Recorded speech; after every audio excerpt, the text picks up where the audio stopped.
Hey, it's Kate from Katie Did. I know you love it when I cut rocks, so check it out. So many beautiful rocks. That's a nice thing to find on my way out. I always have such good intentions. I'm only gonna pick up agate, I say.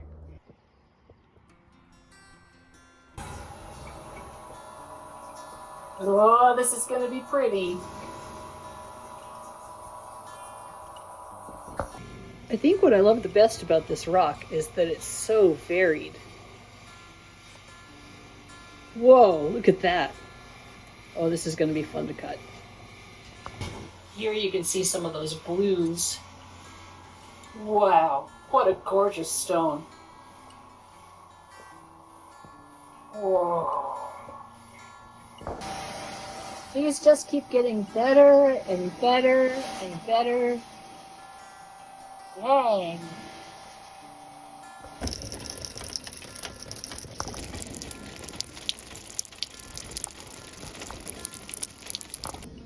There's some discussion in the rock world about ovals and how they're so old-fashioned, but I really like them because they show a lot of the stone, and I feel like sometimes that's more important.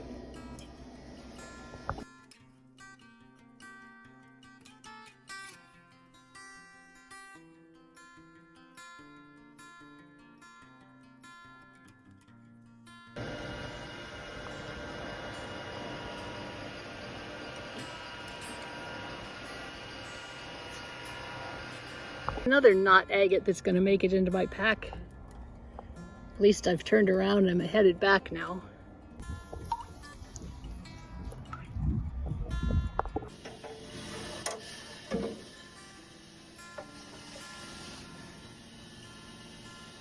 Wow, look at the colors on this one. Yeah, that was worth hauling home.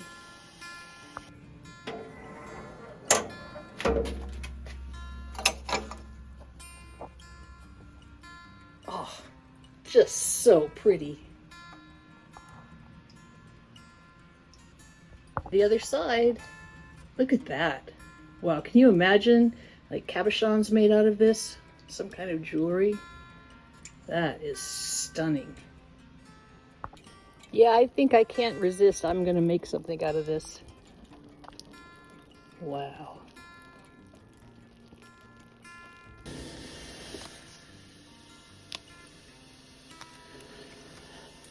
These are templates from Highland Park Lapidary. They have just a really nice variety of shapes, and so I'm just trying to decide which one to do. I think I'm going to do something quite large because there's so much in this stone. So let's see what we can find. I kind of like this asymmetrical one. Now I've got to play around with it and see where it looks best.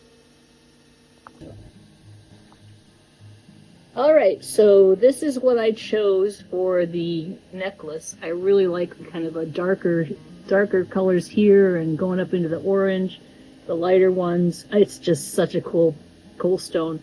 And if I'm lucky and careful, I can make a couple earrings as well. Winner, winner, chicken dinner! I was just seeing if these were, if you could see through them.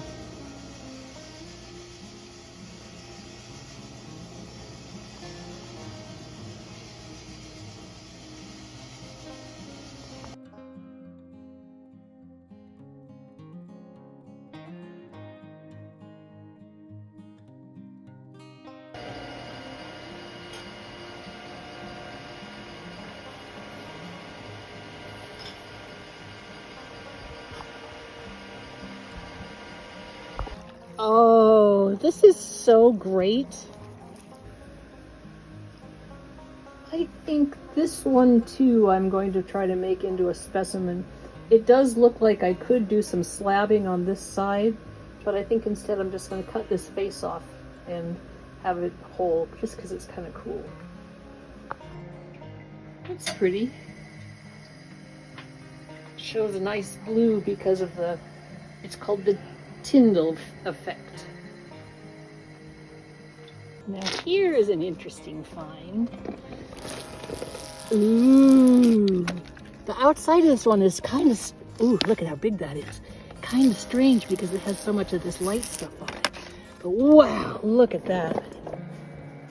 This guy is just filled with, it looks like it's filled with tubes. I have absolutely no idea what it's going to look like on the inside. But I hope it's cool. That is really beautiful.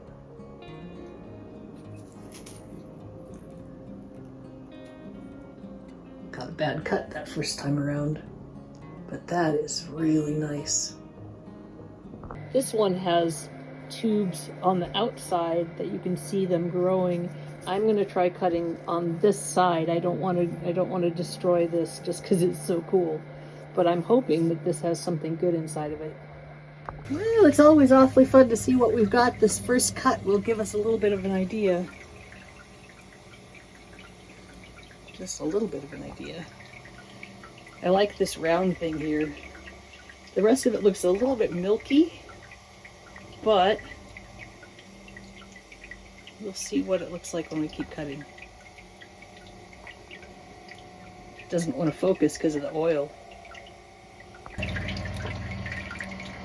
Oh, it's really pretty.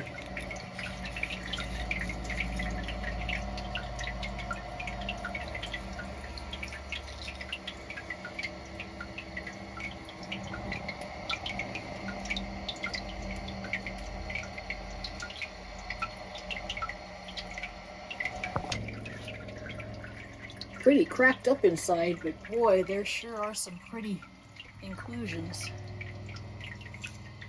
A lot of these larger Montana agates do have the problem of being cracked. I think it's because they get tumbled down the river there. They're, you know, more than 100 miles or more, well, 200 miles probably from where they started. So it's understandable that they're a little bit beat up. This is not an agate, although it is agate, so it is silica. It's not a regular petrified wood, but it is something. Maybe bogwood? I'm really curious to see what this looks like inside. It's such a strange rock. It looks very black in my phone. Is that what we're going to have? Is just black? Well, this is disappointing. Huh. This one, I think what I'm going to have to do is soak it in some bleach, because if this is petrified wood, sometimes this black stuff is actually needs to be, it's carbon, and if you soak it in bleach, it goes away. So we'll give it a try.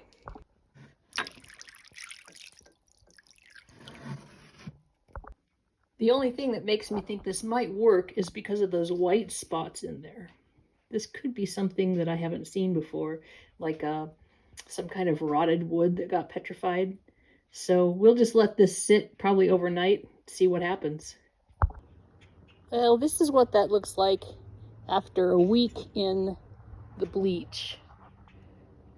It did come up a little bit, but it's hardly worth it.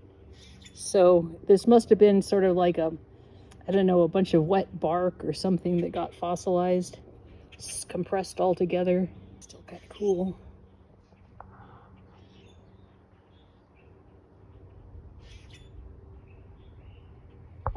Wow.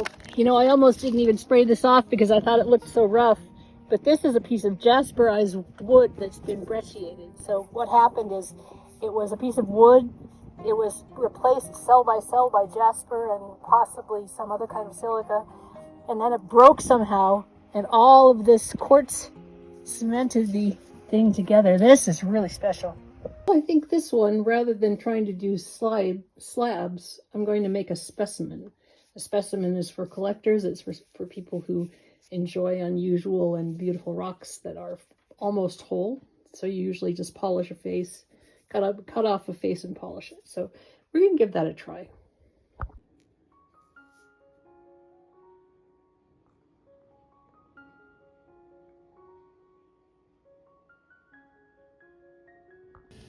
This one is super dark. I'm interested to see what it looks like when it's cut.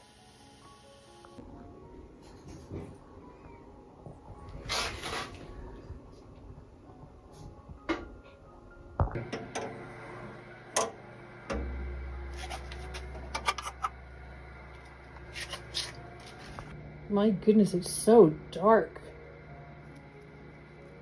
Wow, that is really something. Let's see what's inside this one. This is going to be so pretty. It's a lot more translucent than I expected. So look how beautiful this is.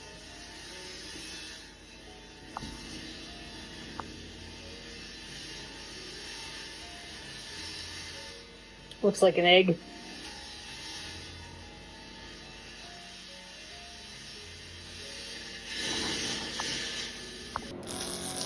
Looks like a good one. Interesting that there's so many water lines here. Ooh, this looks like it might be really good.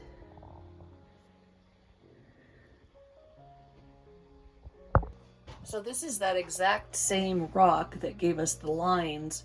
I just turned it 90 degrees, so now we're cutting parallel to the water line, and you can see what a difference it makes as far as the look goes. Oftentimes, water lines can produce really, really beautiful dendritic kind of behavior. You can see here. I lost track of where I found this one, but the flowers on the top make me think it's going to be really pretty. I'll probably just cut this one as a specimen as well. Hopefully I don't lose the coolness of it. I realized my plan was to face polish this. This is actually kind of a quick and dirty version of it. It still needs quite a lot of work, but I think if I just cut it, it would ruin kind of the blossomy look for it. So I'm going to keep it polished and maybe cut the bottom off here so it can be stood upright. I like it. This one is, you know, I have to say it's probably a Treasure State agate, but it's weird. Like, it's sort of jaspery, and there's definitely some fortifications, so we're going to cut that one too. We won't cut it quite in half. I'm going to just try to shave the face of it off because it looks like this doesn't go real deep. See what it looks like. Cutting specimens is what this Highland Park 12-inch precision trim saw or precision slab saw is designed for. I use it for cutting slabs as well, just because I love the size. Well, this was not quite what I was hoping for. It's interesting though.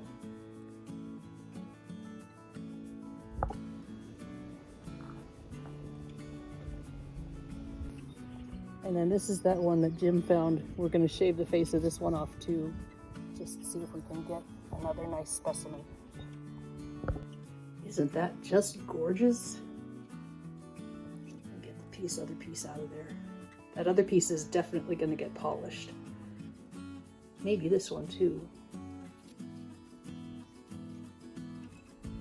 This little color here is really interesting, like just a little pocket of who knows what. All the beautiful, beautiful blues. That is really nice. We'll leave it like that. Perfect.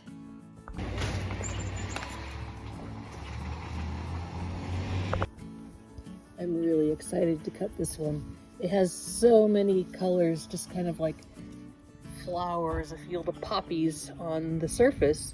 I don't know how deep it goes though. It could just be red inside. Okay, ready to go. Well, now that's a surprise. Huh. Well, nothing to do but keep cutting this. It's really pretty, just not what I expected. It's really lovely. Also, really not what I was thinking it was when I picked it up.